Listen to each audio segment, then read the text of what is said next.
Hello guys, Serga is here. Today we're going to look at a product called REACTIR, a professional load box from the brand called ST.ROCK.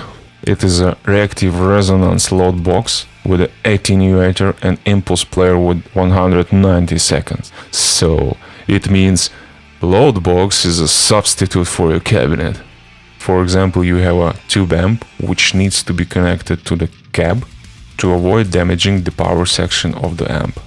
So it works like a load box for the power section of the amp, so you don't have to connect it to the cab.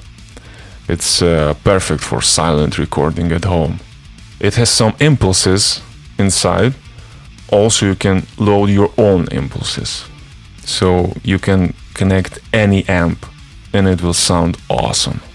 But if you still want to use your amp to a cab, you can use the through output at the back. So now I'm using Angle Savage for this test. And as you can see, it isn't connected to the cab, just REACTIR and the line output of my audio interface. As I know, they will make an update that will contain tone match function. And you will be able to create your own impulse response with a real cabinet and mic. And you will sound the same as your own cab and mic. REACTIR has its own software.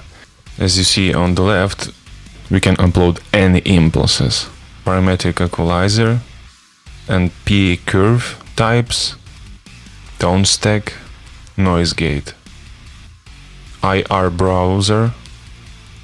It's very intuitive and very easy to use. Let's look at the front panel.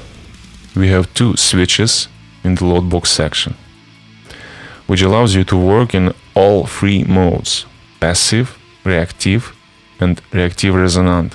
So basically passive is a standard attenuation, reactive it compensates the highs, and reactive resonant compensates the body, the bases of the cab. Also on the front panel we have a headphone section with headphone input and auxiliary input, headphone volume knob, then impulse loader section. We have here volume knob for the impulses. Next we have a main screen of the device. Every parameter can be adjusted in the menu section. This device has a number of effects: noise gate, emulation of the tone block of some popular tone stack amplifiers, emulation of the power amplifier interaction curve and the impedance curve cabinet, 5-band, a parametric equalizer. Then we have a load box section which has an attenuation knob. It allows you to get maximum signal at the level of the TV, that you can monitor yourself and record at the same time. On the rear panel we have the through output is designed to connect the cabinet. This input disables the internal load and the output of the attenuator. From amp, the reactive load is designed for a resistance of 8 ohms with a nominal power of 100 watts.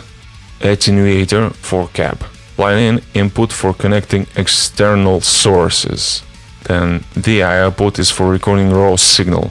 And the main balance output line out. USB connector for controlling your software program. MIDI in connector for switching MIDI preset on MIDI. Power connector. For more information, I'll leave a link in the description below. So that's all guys, stay tuned for some new stuff. Put the thumb up, subscribe. Bye!